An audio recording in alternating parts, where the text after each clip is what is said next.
Sorry for everybody listening. Little technical difficulties, but nothing we can't do. It's Apollo 13 this shit, which we've done before. Audio was just glitching in and out, and I can hear it well, but I know it won't come up well on the podcast, and I don't want to steal an hour of your time and then not have it be a good podcast. But that's not a worry because we're back. So let's just jump back into it with my series of stupid, uninformed questions.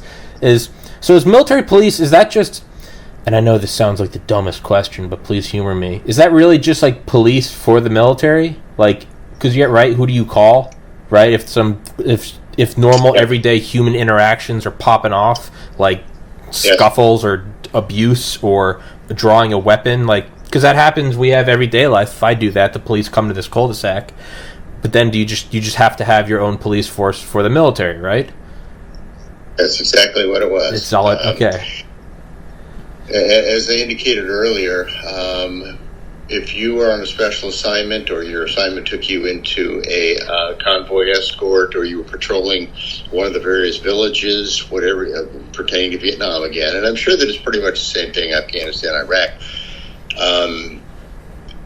you would be doing whatever was necessary to preserve law and order as far as the GIs, the Army, military personnel were concerned. They had no authority whatsoever over the civilian nationals. They could do whatever they wanted to do right in front of you, and there was nothing you could do. If you had what we used to call a combined patrol, and we did that a lot, to where you would have an American military policeman, a Vietnamese national police, or as I indicated, the White Mice, or the Vietnamese, South Vietnamese military police, the QCs, they would take action against the Vietnamese nationals. But the Victim Novembers, the Vietnamese nationals, could do whatever they wanted in front of you. You had, unless they were on a military installation, American military installation, then you had authority over them. But once you left that installation, it was they were whatever they wanted, they could do. Yeah, that's so. Do you have any stories from your time in Vietnam specifically about just being in? I mean, I know you're just explaining, and for everyone listening, we just went through some stuff, but the audio is messed up. So, but you were saying that they kind of used you as just like they need someone here, they need a body there. They just kind of took you and moved you all around. But specific to being an MP, do you have any good stories? Because let me pull it up. Let me minimize this. You sent me some pictures. You told me to email them back to you, and I completely forgot until just now. I got that squared away. Oh, you did? Okay. Well, I'm going to pull up the pictures now for everybody watching. And yeah. Do you mind walking me through them? There's no structure to this podcast. Sure. If you can't tell, it's just whatever we want. So the first one is it's I believe it's in the order you sent me. So it's you with it looks like an APC behind you. I can't see the picture, but I'm just going to go by what you're saying. That's actually called a V100, a Victor Commando 100. It's a convoy escort vehicle. Okay. And it M60 machine guns, 40 millimeter grenade launchers on it, and they were loud beyond belief. I mean, you had to wear a headset and everything with the microphone to be heard, so you could hear your commander and so on. And they were used to escort convoys because they were so heavily armed. You could also transport troops in them because they were heavily armed. It's different from an APC because there's no front loading, it's not a track vehicle either, as you can see. It's so making sure that you can see the ones I'm seeing. The second one, ARVN BCT, I don't think that's you. There's a bunch of marching guys. Not marching. And there's a big crowd of people moving through fields. That photograph was taken on the way to where, and I got to be honest with you, I have no idea where we were going.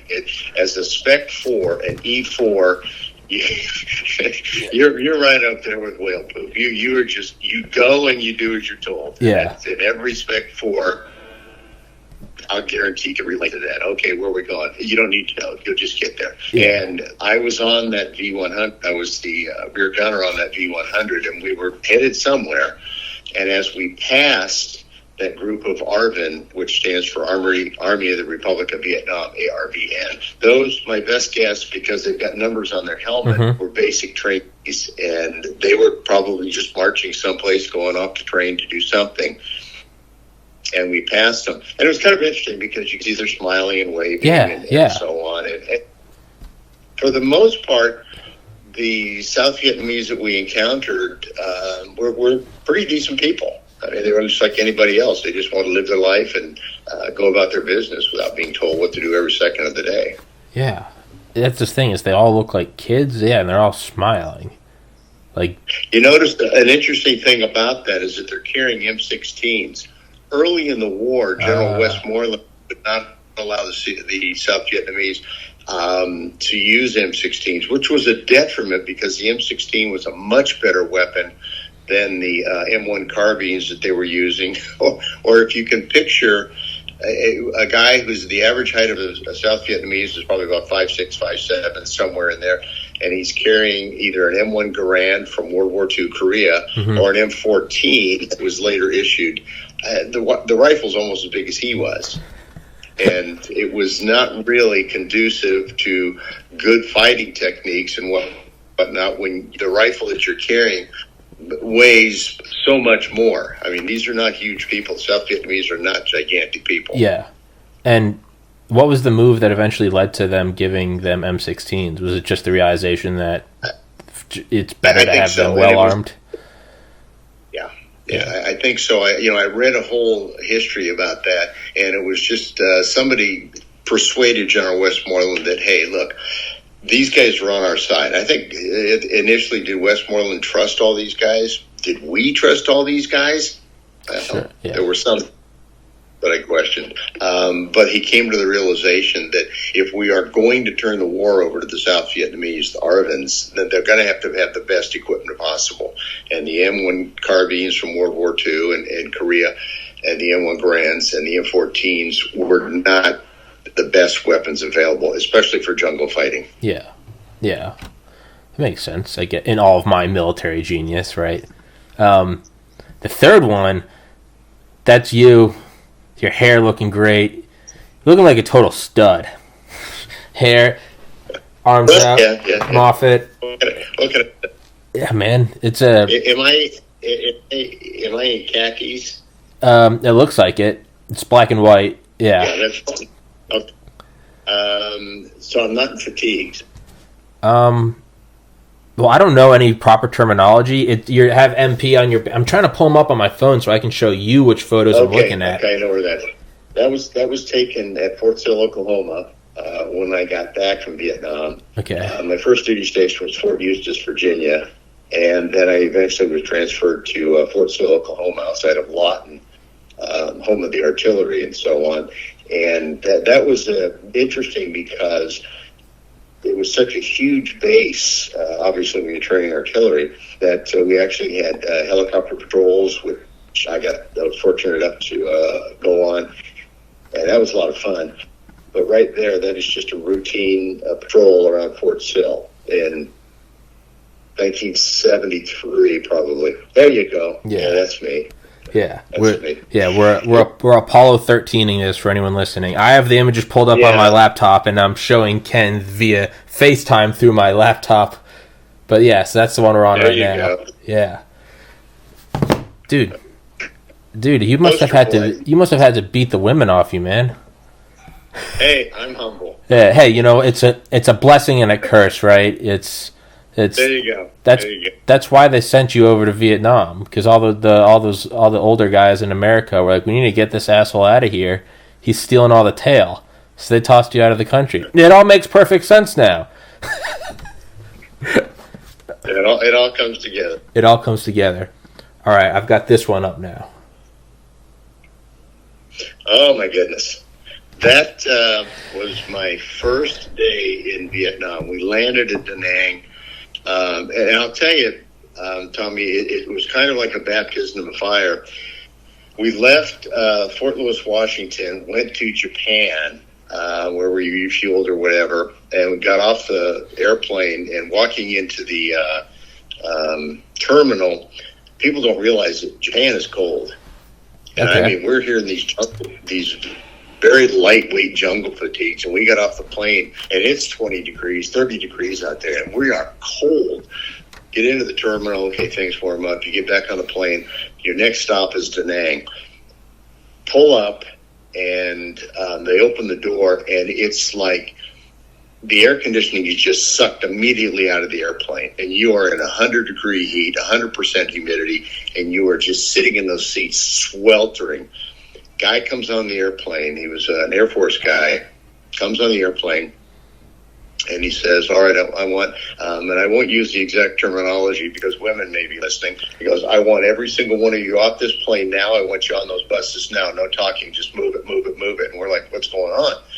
And come to find out that the DC had rocketed the airbase just not long before we got there. So they didn't want any dilly-dallying around. You guys get off this plane, get on that bus, and we're going to get out of here. So we get on the bus, and I'm sure that everybody that, most people that served in Vietnam can relate to this. They had these steel grates, like wire grates over the windows. We're like, what's this for? And the guy said, well, that's to keep the kids or the Viet Cong from throwing. It's so hot on the buses, the windows had to be down. It was so hot that the grates are to keep the Viet Cong or the kids from throwing hand grenades or other explosive devices through the windows. Well, then it turns out that they learned how to wire fish hooks to the hand grenades. So what they would do was that they would run alongside of the bus, and with the fish hook it onto the window, pull the pin, boom, the kid's gone, boom, the grenade goes off. So you ask about were there things that kind of made you think. Well, here you are, your plane just lands, and now all this stuff is coming to the reality of where you are and what you're going to go through. Jesus. That's terrifying. And it seems like that always always, again, in all of my military expertise, but it seems like when we act as an occupying force, there are just these like super unpredictable, novel ways that they wage warfare. Like, who the hell could predict fish hooks on grenades? Yeah. They were resilient people. They'd been fighting the French. They fought the Japanese in World War II. They fought the French, and now, for the sake of unifying in their minds, turning South Vietnam into a communist country, they came up with ways to do it. Yeah.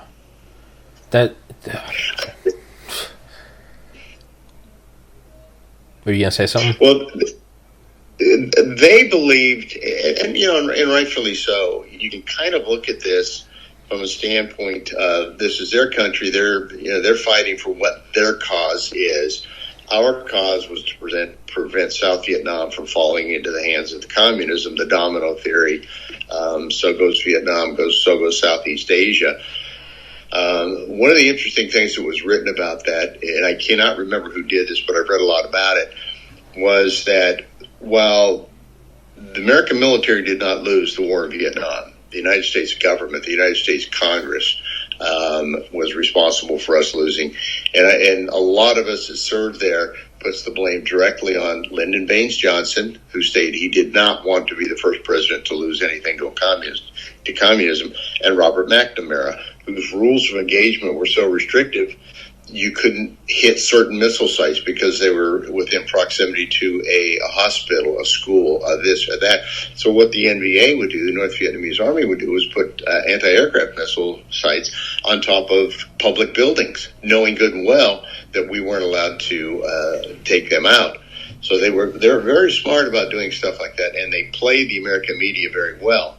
And the American media played into, because it's a bunch of leftists, played into the hands of the communist North Vietnamese and the Viet Cong.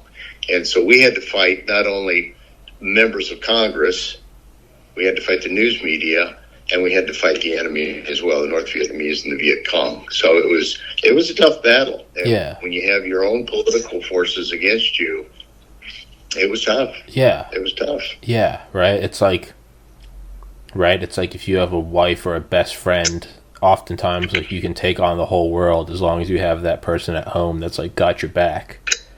But if the person that has your back isn't with you, well, then it's hard to do anything, right? Yeah. Yeah. And Lyndon Johnson once made the comment that they can't bomb an outhouse unless they get my approval. Yeah. And the American military, and it's like, okay, yeah. Why don't we just all home? Yeah. If you're not going to let us come home. Yeah. Yeah. No, LBJ was, all respect to the office, but LBJ was a huge pussy. He was so obsessed with his image, right? Great society. It was less about what's actually going on so much as how am I being perceived? Am I being perceived as the glorious leader?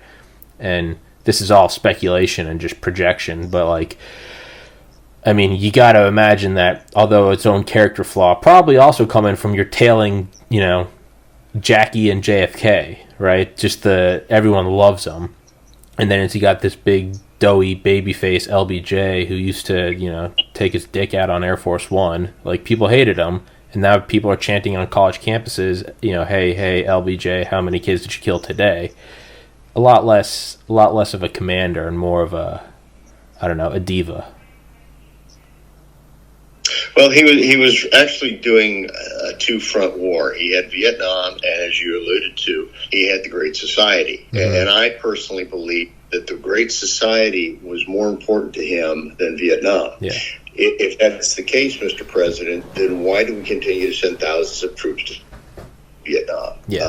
President Kennedy, there is credible information that he was in the process of pulling the American advisors and the American troops out of Vietnam. He realized the futility of the direction that we were going unless you're going to do a full all-out effort, a la World War II. Yeah. And John Kennedy was in the process of pulling these advisors out, and I think that when he was assassinated, that Lyndon Johnson's advisor said, we can't lose Vietnam to the communists. Yeah. That would really tarnish your legacy. Yeah. So here he is. And so the Gulf of Tonkin, historians are going to debate that forever, but it appears that at least one of the incidents with the, I can't remember if it was the Turner or the Maddox, whichever one was first, but the second incident, torpedo was contrived. Yeah. How do I get American troops in Vietnam? Well, they attacked us, so let's go get them. Yeah, right. They're looking for that Pearl Harbor, that USS Maine. They're just looking for anything, right? Give them a reason. Give me a reason. And it's, that's a whole rabbit hole for another episode. But it's how much of that was based on hey man, there's some money to be made there, right? There's a lot of weapons to be sold there. Oh, yeah. Yeah, think heroin coming back in body bags. You're telling me that someone's not looking at that and going, this heroin's being sold, regardless if we like it or not, might as well skim some off the top. Again, my 30,000-foot view as a 30-year-old in 2020 with no military experience. I'm obviously speaking in generalities, in broad brushes, and it's, I'm putting my own twist on it, so not entirely unbiased. But jump to this one, the one I told you. As they're this looks like the beginning of a 1970s porn. Uh-oh. Yeah. Badass mustache. Uh-oh. Tactical Super Troopers mustache. That is a mean mustache. Well, I was actually, that's when, after I got out of the Army, I went to work as a police officer in Oakland. And my fiance at the time told me, you're just too young. You just look too young. You need to grow a mustache. And that's the only reason I did it. I had no real desire. So I grew a mustache, and it was, there was actually interesting people asked me about that, going from Vietnam to Oakland, and my standard response is there were times I couldn't tell you which was worse. But, really? It was, the nickname for Oakland at the time. So I was going to say, how so? Well, the nickname for Oakland at the time was Croakland. Because they had so many homicides, it was just homicide 2 or 3 a day at one point. And it literally, there were times when Oakland was scarier than at times in Vietnam. You expected it out of a war. Yeah, you expect people to act a certain way. You don't expect people in a civilized society to conduct yourself like complete animals, and that's what a lot of them were. But it was interesting too. I had some people ask me yesterday, and typically Vietnam veterans really don't get into this, but then they wanted to know about the dead people that you saw, mm-hmm. and so on. And so, how did that affect you? Did you think about it? And my first reaction was, when I saw a dead American, it hit me more than when I saw a dead Viet Cong or when I saw a dead South Vietnamese. Especially the Viet Cong, I was like, man, okay, yeah, who cares? Yeah, they're enemy. A dead South Vietnamese soldier, you feel a little bit sorry, but it doesn't hit you the way it does an American. And I'm anybody that served there can tell you the same. Yeah, thing. You just don't have that same empathy. Yeah, for that dead American. Yeah, I was going to say. But years later.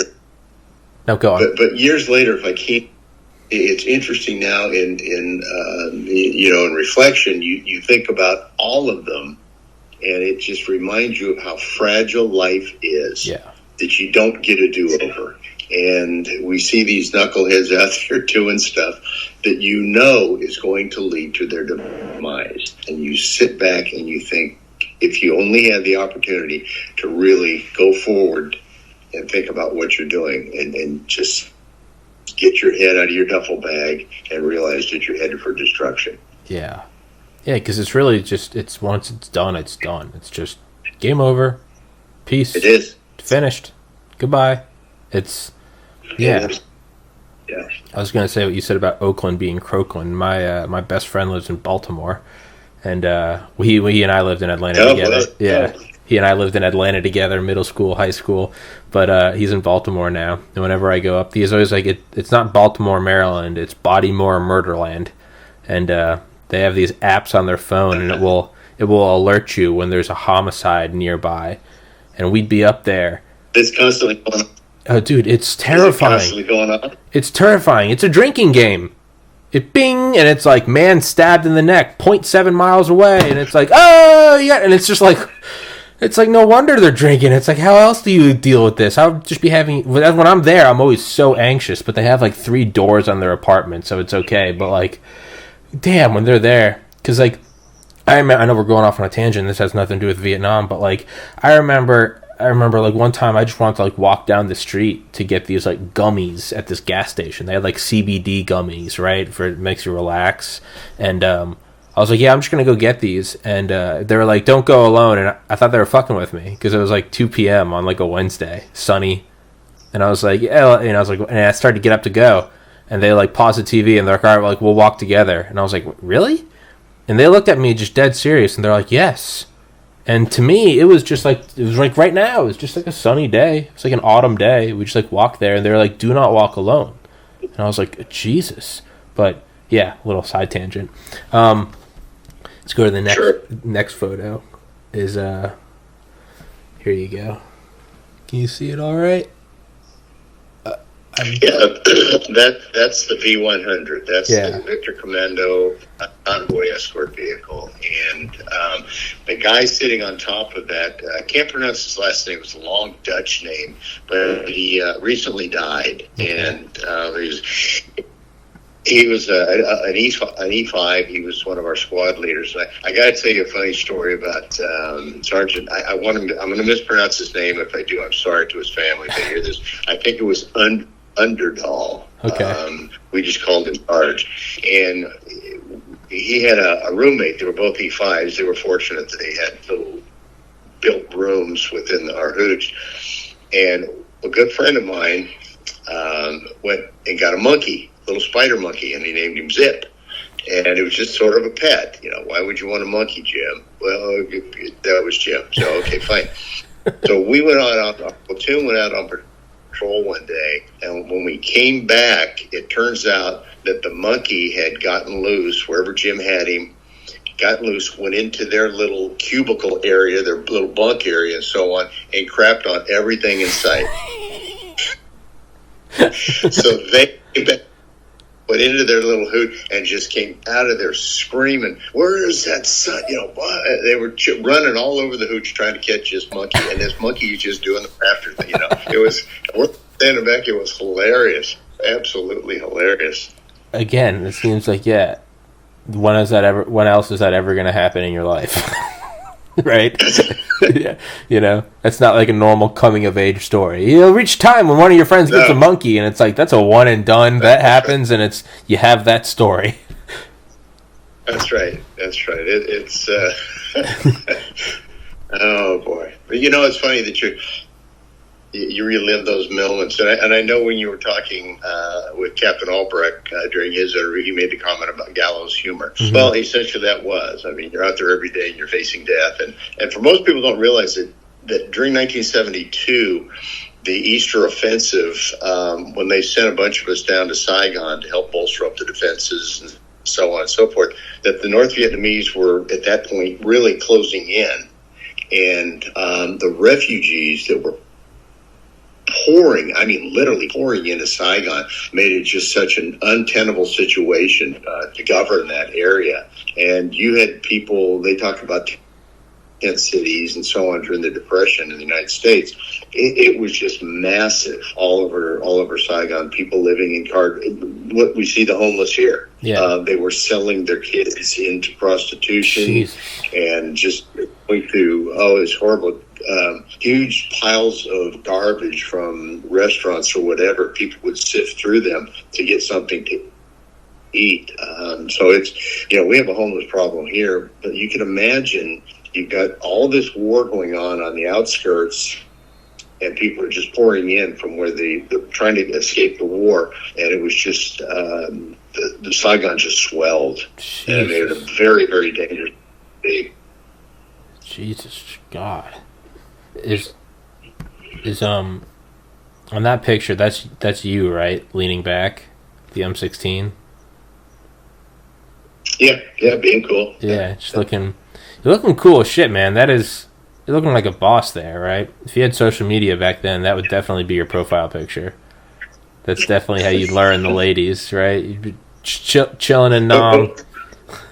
That's it. Yeah, just kicking it, as one of my nephews would say. Yeah, just kicking it. Once again, the interesting thing about something like that is if you show the other picture of there's 3 or 4 of us around a Jeep with the M60s in the background. Yep, I just pulled it up. I just could tell you, I've talked to them since then. Like, do you remember what we were doing there? No, I really don't. We were just Spec 4s. We were told, you're going with this convoy over here. There you go. Yeah. Just don't ask any questions. Yeah. Military police, 716 MPBN police. Battalion. Okay. You got a big old, M60 mounted on the back of that Jeep. Good Lord. What are you leaning on? Is that a big antenna? Yeah, for the radio. Yeah. Yep. Big whip antenna for the radio. Do those days just blend together? Yeah, you forget about it, and next day you move on to the next whatever you're doing the next day, and so on and so forth. And it's just, okay, what do I need to do to get through this day? Yeah. Now, do you reach any point, again, with all of my experience in combat, right?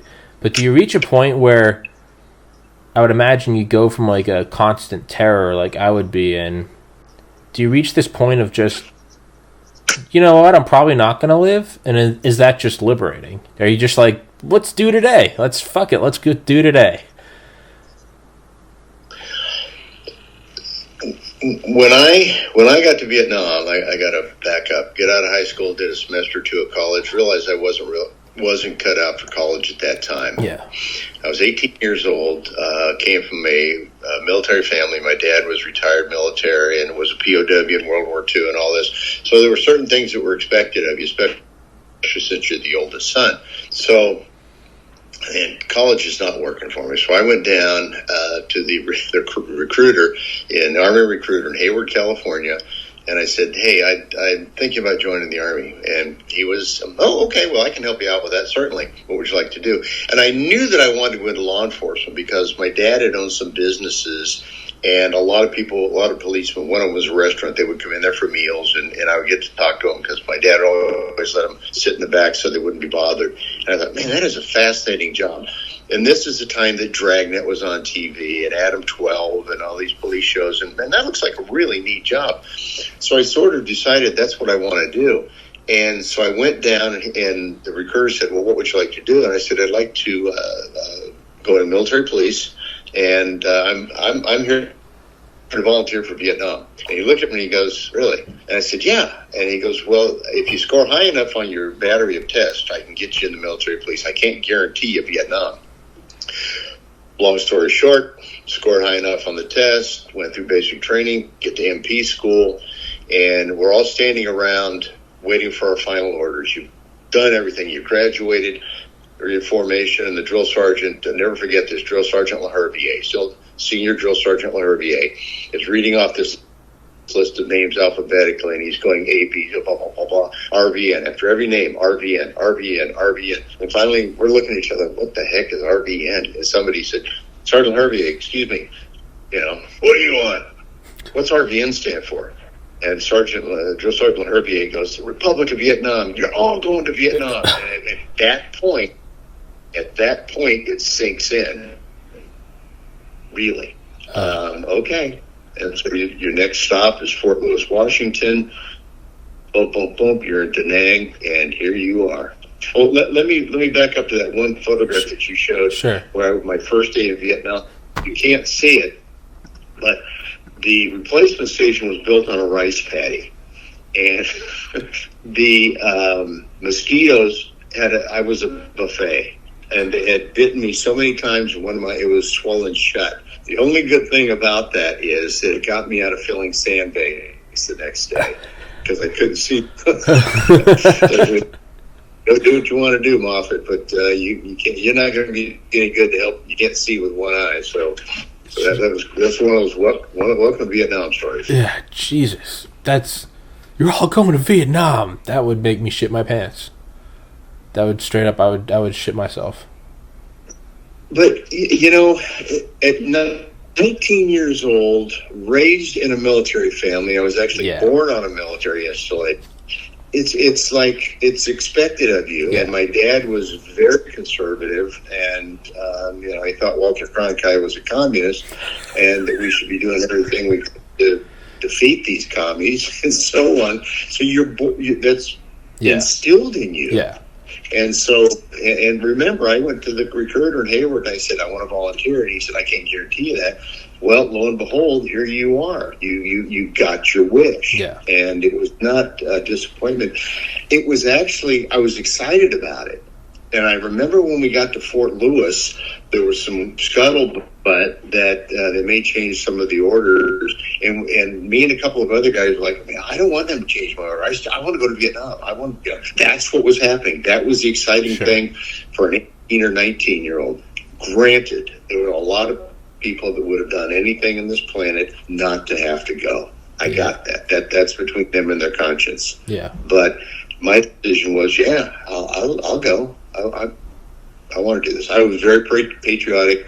I want to go and defend my country, and if necessary, I'll die for the defense of South Vietnam. It wasn't until I was on my first patrol with a senior MP that we went to the shooting. I went to the scene of a shooting, and you actually see dead bodies. And I had to go with some Vietnamese to try and track down these guys that were supposedly had done it. And I'm literally standing in a swamp with these Vietnamese, and they're talking Vietnamese, and I didn't understand a word. And that's when I made up my mind, I'm not dying for these people. Yeah. Life is too precious to me to die for these people. If somebody else wants to do it, knock yourself out. Yeah. I'm going to do everything I can to go home. Yeah. Yeah. Doesn't mean I didn't do stupid things. Yeah. Yeah. I imagine there's that feeling of, and again, in all of my wisdom, I feel like if it was like fighting the Nazis or the Japanese, it would be like I'm defending my country from like annihilation from these people. I feel like if I was in Vietnam, I'd be very much so like, what the hell am I doing? Like, why am I here? You know, like that's, and I could see, to put myself in your mind, I could see that whole, I'm not dying for them. Like, I'll be here, but I'm not dying for them. Yeah. That order's a little too tall. It's back in the 60s, there was a parody of Custer's Last Stand, and it's a song. You can pull it up on YouTube. And in the song, the guy goes, "Please, Mr. Custer, what am I doing here?" Yeah. And after what, that feeling, okay, what am I doing here? Yeah, it's a question. Yeah, why am I? Yeah. Okay, I got it. I think I got it. Next picture is, and I think you walked me through this one on the phone. It's the guy on the motorcycle with his 2 kids in front and 2 kids in back. Yeah, it's one of those things that if you spend any time, if you got into any cities, Da Nang, Hue, or any Saigon or any of the major cities, the Honda 90 was the most popular mode of transportation for the South Vietnamese. Sure. And here's this guy, and he's got 5 kids loaded onto this Honda 90. Every single, And it was like you didn't even pay attention to it after a while. Yeah. It's like, oh, man. Yeah. Looks like he's got some aviators on. Yeah. 2 sons in front, daughters in back. Just cruising. That's insane. Yeah. The next one is you said what were these called again? They're not the APCs. They're the here, I'll pull it up so you can see. V100. Yeah. These guys. I don't know if you can see it. V100. Yeah. Yeah. What does it say? Something America on it. CPT. Captain America. Captain America. Yeah. The particular V100 that I was assigned to was Thor's hammer. Okay. And the guys would name them all sorts. One, I remember seeing one that was something like powered by Budweiser or something like that. Yeah. And unit commanders gave you a lot of leeway with stuff like that, as long as it didn't get too far out of hand. Yeah. Most of the guys were, pretty good. The Batmobile or something like this, Yeah. Dude, those things look like they're built like tanks. Can those things stop a pretty big round? Goodness gracious, yeah. The interesting thing about it, if you see the development of them, they are, it looks like two V's that come together. Mm-hmm. They're not flat. And they did that because an RPG, a rocket-propelled grenade, go through certain types of vehicles, but these were designed specifically because there's no flat surface to where if you had a direct hit from an RPG, it would, in all likelihood, glance off. Yeah. That's insane. Unless you hit one of those tires, right? I suppose. And then you turn around with your M60s and your 40 millimeter grenade launchers and do your thing. Light them up, yeah. Yeah, it's just like a subtle hindsight. I suppose, right? Maybe if they hit us, it's just kind of brush that one off, right? It's just that's what I'm saying, man. There's got to be like a certain amount of like cool, and maybe that's not the right word, but from my mind, that's what it seems like. Is there's a certain amount of like kicking it. That's like maybe they do, maybe they don't. Shit happens. And I think one of the things too is after a while you just accept the reality of where you are, sure, and what's going on. Yeah, and it's not a shock anymore. It's just what it is, as we would say today. Yeah, like I said, the first body I saw, the first dead guy that I saw, it was like, oh wow. Yeah, and then after that, it was, really? Yeah. Oh well, yeah. That's There's a term that you need to learn. It's Sin Loi, Xinloi, and every guy that served in Vietnam knows what Sin Loi means. It's like, sorry about that. Sucks to be you. What is it? Xinloi. Sin Loi. Yeah, it's pronounced S-I-N, but it's spelled Xin. Sin Loi. Yeah. All right, yeah, it just kind of sucks to suck, right? I even have the guys in my office now. When something goes wrong, they'll say, "Stand by." Yeah.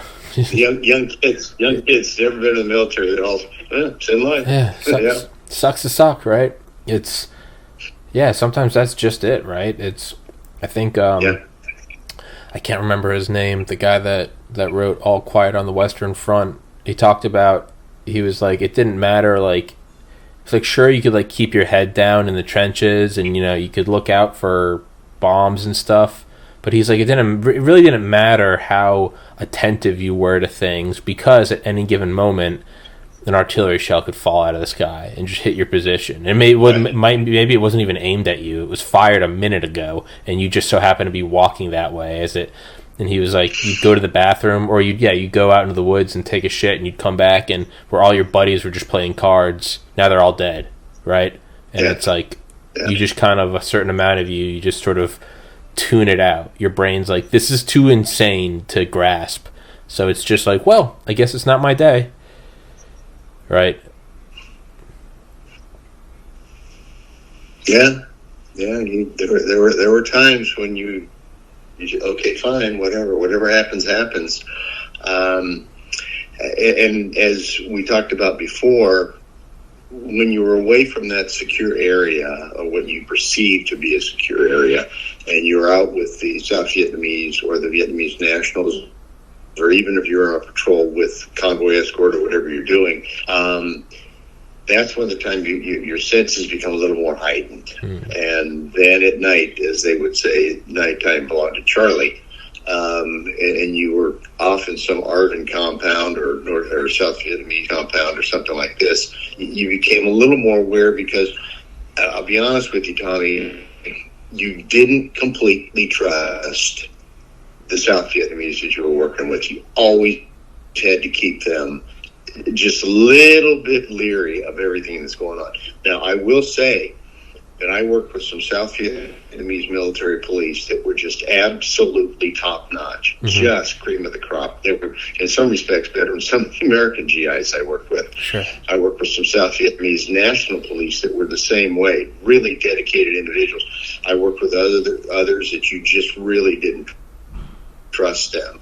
Not so much because they may be ARVNs in the morning and Viet Cong at night, but they just didn't have the tenacity. They just didn't have the drive that some of the other South Vietnamese had. And so you didn't get the respect, and you really didn't want to go on patrols with them if you had your druthers. Yeah. Hey, let me go with one of the guys that I worked with. His name was Chu, C-H-U. And I loved going on patrol with him and some of his guys, because they were just top-notch guys. And I didn't mind going on patrols with them at all. Yeah. I actually got to meet his family. They lived in this little village, and we left Long Binh and we drove out to this little village, and it was primitive. The grass huts, the whole 10 yards. And they had a little fence built where the family hog was. I mean, they lived with the family pig. Yeah. And I'm looking at this and I'm thinking, man, this is primitive. This is primitive. But, that was it. Jesus. Yeah. It's just in the day. Yeah. But you know what GIs referred to coming home as United States? You know what the United States was referred to? The world. You would say, when you go back to the world? When you go back to the world? Oh, shit. And you say, when you going home? When you going back to the world? Oh, shit. I've never heard that. But I guess that makes sense, right? You're going back to society. When you're going back to the world. Jesus. And the airplane taking you home was called the Freedom Bird. The Freedom Bird? How did you, this is a stupid question, how did you get there? Is it plane or is it ship? Early troops went on ship. They would mobilize like whole divisions, like the 25th Division out of Hawaii. They would go ship. My brother-in-law, when he went, he was combat engineers, and they went over on ships. But when I went over, and later they just put us all on Flying Tigers, or I do remember United Airlines and so on. But we flew over and made a couple stops, and wound up in Da Nang. That's insane. How long does it take to get there? It's not one flight, right? You're not like on a 747. I know coming back we flew, like I said, we left Fort Lewis, Washington. I cannot remember the time. We left that at a SeaTac, Seattle Tacoma. Went to Japan, next stop, Da Nang. So that was all in one day. Boom, boom, boom. Did you get a chance to watch the video of Escape from Firebase Cape? I watched a video. I don't know if I watched one you're referring to. The one with Captain Albrecht. Yeah, I saw a video of him talking. Yeah.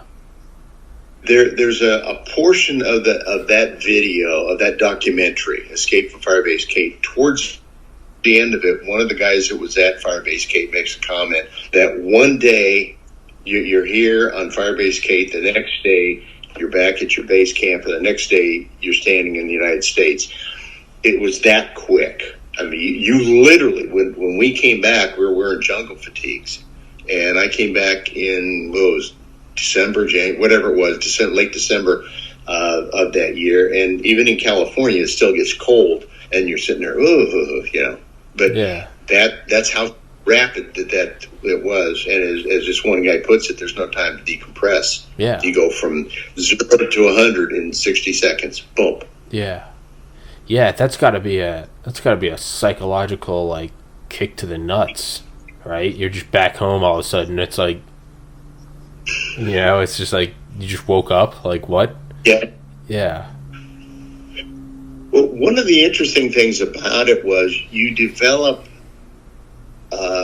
some of the language of the Vietnamese, and you would incorporate that into your everyday English. Like, for instance, when you were joking with somebody and they were doing something stupid, you said, "Man, you're buku dinky down." That means you're really crazy. And so you come home and people would say something, and you say, "Man, you're dinky down," and they'd look at you like, "What? What? Not real."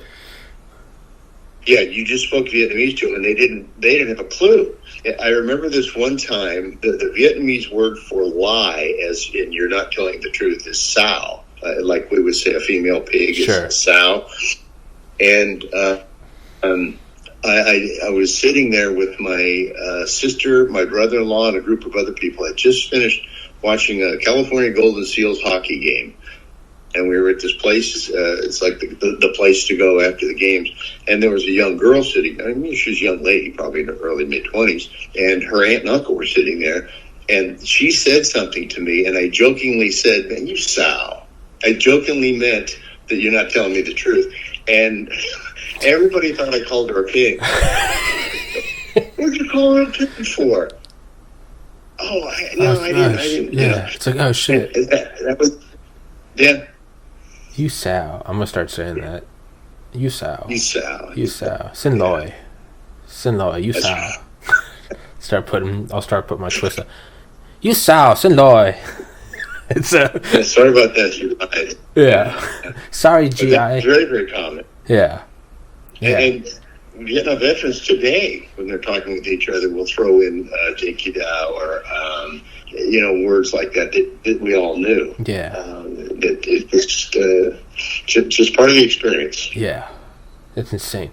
I gotta go to the bathroom real quick. If you gotta go, you can go, Sure. or you can monologue if you want. No, I'm good. Up to you. All right, Ken. Well, I'm tasking you with monologuing. Just talk to whoever's listening. Well, I can't imagine there are a whole lot of people listening at this point. But sitting here in Illinois, it's about 40 degrees.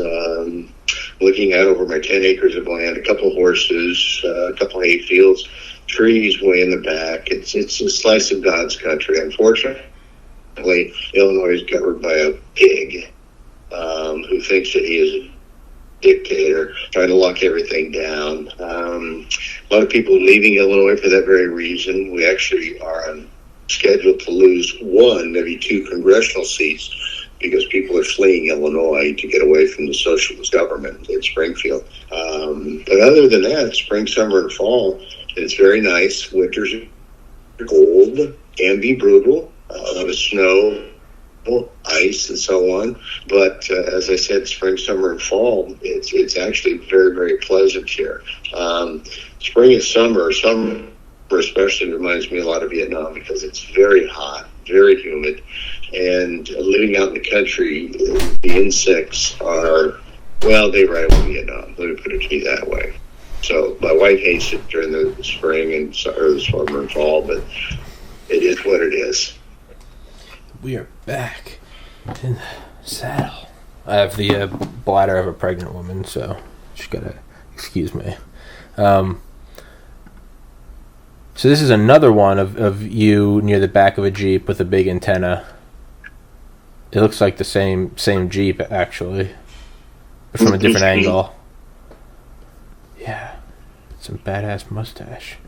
Yeah, I was gonna say, going to Oakland, and let's go back to the police. Yeah, going to Oakland, you said in a lot of ways it was worse. I mean, again, just in my broad brushes, I feel like part of it's got to be, if you're Vietnam, and you think something happened over there, you can just empty a clip into that area, and if it's really bad, just call in some napalm. But like, you're in Oakland, and it's like someone did something and ran behind a liquor store. You can't shoot like a 40 millimeter over there. It's like fuck, we got to go over there and actually do police work, right? As much as you might want to, call it a covert gun. We'll end this right now. It's funny you mentioned that. We're watching these riots from these idiots up in Kenosha and Seattle and stuff like that. Me and a couple of buddies were talking, just send in a cobra gunship, and that thing would be over in about 30 seconds. Over in a minute. Over in a minute. Oh, yeah, no. Yeah. You have one bad day of fighting. Yeah. If you have one bad day of fighting, these riots will stop in an afternoon. Right? Because right now it's a bunch of people pushing.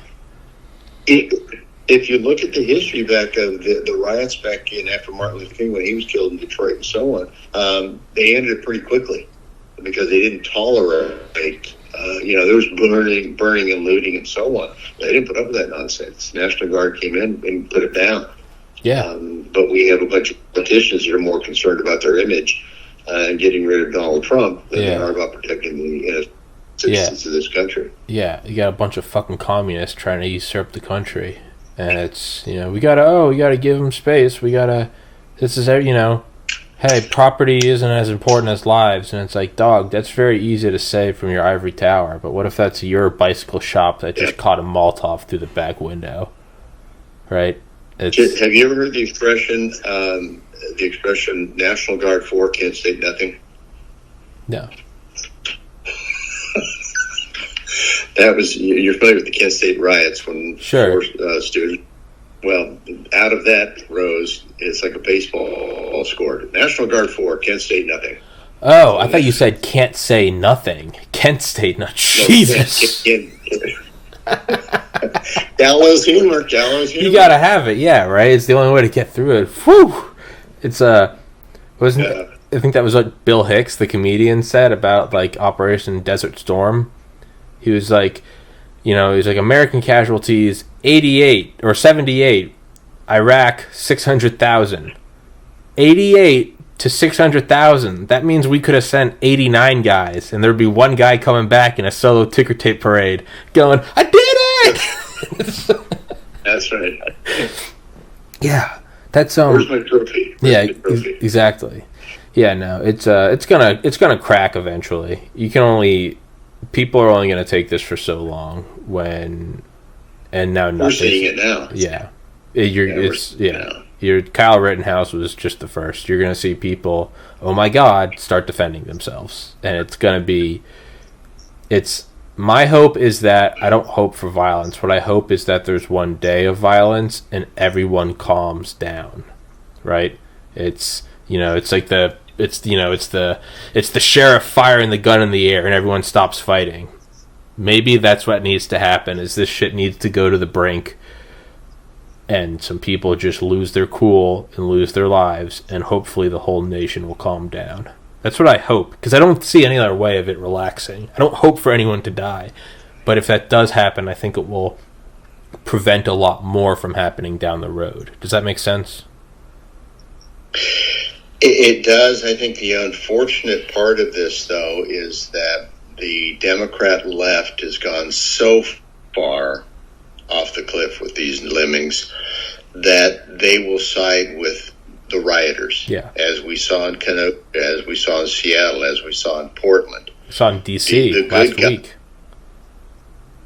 Yes. Yeah. The good guys or the citizens just going about their business are going to be, they're the bad guys because they don't side with those of us that want total power, total control. I live in Illinois. I see it every day. I actually work for a state legislator, and so we get kind of the inside stuff. And the governor of Illinois is not a leader, he's a reactor. Mm-hmm. And whatever some other, okay, well, that worked in Michigan, I'll do it here. He just implemented a lockdown. But the interesting thing about it is Saturday we had 13 people over my house. My wife and I celebrated Thanksgiving all by ourselves, and it was so nice, so quiet. And Saturday, the locusts came over and descended on our house, and 13 people with no mask. Some of them were from the Chicago area, which is, Pritzker said, you guys can't do that. Oh, yeah? Watch this. Yeah. That's the kind of, it's called civil disobedience. That's the kind of stuff you're going to start seeing more and more and more of. Yeah. When we go to the store, I wear the mask just to avoid the hassle. But I don't avoid crowds. I don't avoid, I'm safe. I do what I should do to protect myself and so on and so forth. But I'm still going to live my life. I'm not going to be chained anywhere because some governor decides that this is a cool thing to do for power. It's a power grab. Control. It's a power grab and nothing more. I mean, it's absolutely. I've all but stopped. I'm not playing the COVID game anymore. I just don't give a shit. Yeah. I just don't give a. I just don't. I don't care. Yeah, I've talked to so many people that when the news comes, they just flip the news off. It's just overkill. Yeah. Well, notice how it went from deaths.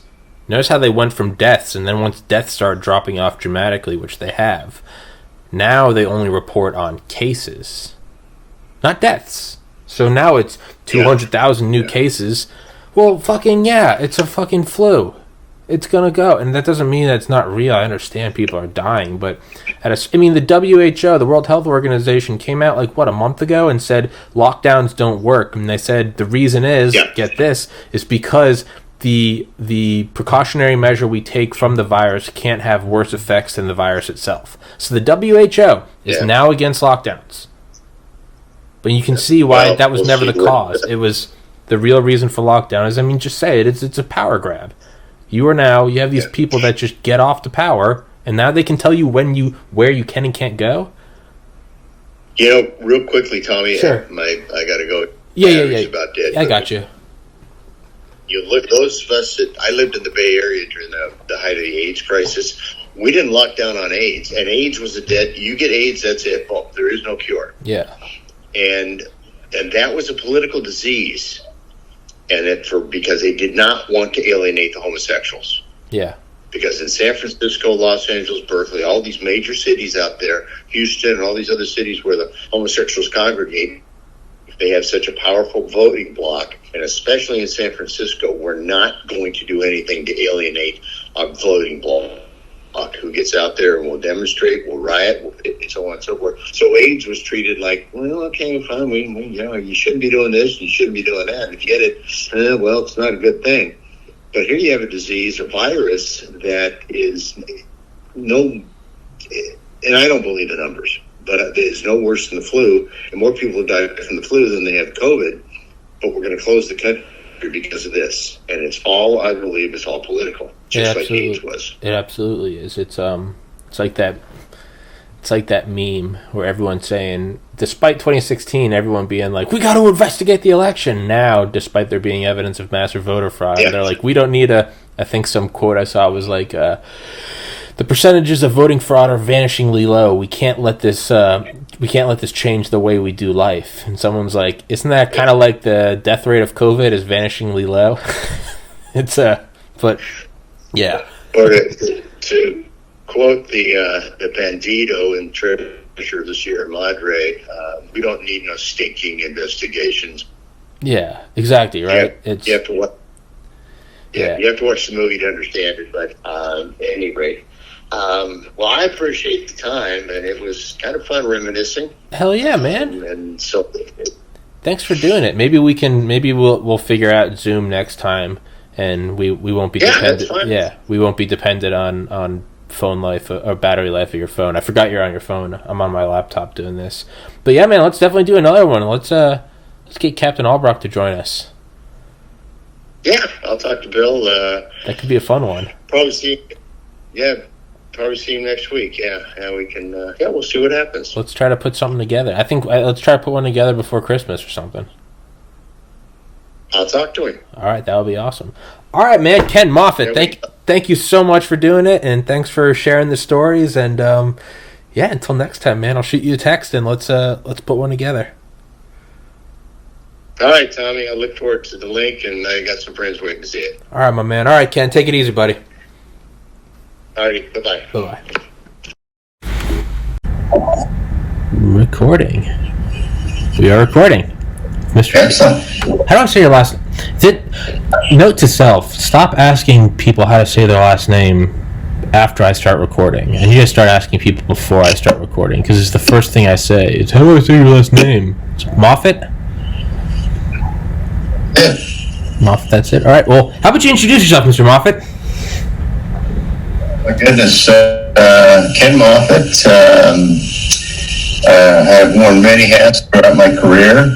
Obviously, military police, Vietnam, 18th Brigade, several different companies. Started out, everybody, I guess, started at a replacement station. Went down to a replacement station outside of Benoit, and from there we got our orders to disperse throughout the country. I went to the 615th MP Company, which was headquartered at Long Binh, also jail, LBJ, sort of a. I was fortunate. Can you sit a little closer, Mr. Moffat? The audio's chopping in and out. I was fortunate that I was not the 95 Charlie, which was the stockade guards. I was my MOS was 95 Bravo. That's what it was called back then, which was a line MP. We went out and did patrols and all that kind of fun stuff. And it was an interesting year. Let me put it to you that way. For an 18 to 19-year-old, it was a very interesting year. Yeah. One that I wouldn't back. Yeah. Things differently about it, but I wouldn't take the year back. Yeah. Well, so what all is, because this is what we initially spoke about on the phone, and you and I have talked a lot on the phone, but I want to save this for the podcast, is because as I've said to guests on the phone before, I like to save the conversation so it's a genuine episode. What all does military police entail? Military police, well, I'll speak about a wartime situation, and then we can go into the civilian or the stateside aspect of it, since I did both. In a wartime situation, you literally do a little bit of everything. I knew guys that were wound up being door gunners on helicopters. Some guys, they were just, we need guys for this, we need guys for that. And since military police were trained in your basic infantry, which everybody goes through in basic combat, at wherever you do your basic, then you go to AI, your advanced individual training, and mine was military police. But there you're taught to use just about, if not every weapon the Army arsenal has. And so you're able to do many different things, many different facets. Whether it's patrolling, river patrols, once again, this is Vietnam, river patrols, POWs, convoy escorts, prisoner escorts. I mean, it was, you could have, today you're doing patrols, tomorrow, your company is sending you out to do this, that, or the other. Tomorrow you're going to do some convoy escorts. We have some prisoners, which turn them over to South Vietnamese and so on. So it was a lot of stuff that was done. And I'll be honest with you, for a 19-year-old, it was exciting because you were doing so many things. Mm-hmm. And, as Sherman once said, war is hell, but then there's those periods when there's that downtime you just kind of kick back and think about the day's events and hang out with your buddies and so on. Yeah. Now, I've always thought if I was in like war, not even necessarily combat, but if I was just stationed somewhere far from home, Vietnam, Iraq, whatever, in my mind, I would be in a constant terror during the downtimes, thinking, is this my last day? Am I going to get hit with a mortar round? Am I going to XYZ? Is that the case, or do you kind of block that out? You know, I think it pertains to exactly where you are and given your situation, where you're stationed, what your unit assignments are. There were times when we were not back at our base, Long Binh, that we were out doing patrols where we would have to spend nights with the South Vietnamese military, national police, the Quin Con, as the Vietnamese military police are called, and the national police were called Consats, or we jokingly called them the white mice. You did go into a different frame of mind when you were away from something that was relatively secure. Mm-hmm. And I do remember spending nights with the Vietnamese MPs and the national police. And yeah, it would get very scary because you did not have that surrounding security that you normally had. It was you and the whatever element they come upon you. Yeah. The downtime, it was just downtime. The audio on this is really screwing up. Do you mind if I FaceTime you? No, go ahead. Okay. I'm gonna end this because it's Zoom is just really screwing it up, and I don't want to. I don't want it to not record good audio. So I'm gonna FaceTime you. Okay. All right. Let's see. Stop and. Sorry for everyone listening. Zoom is shitting the bed, but it's no worries. We have technology. We have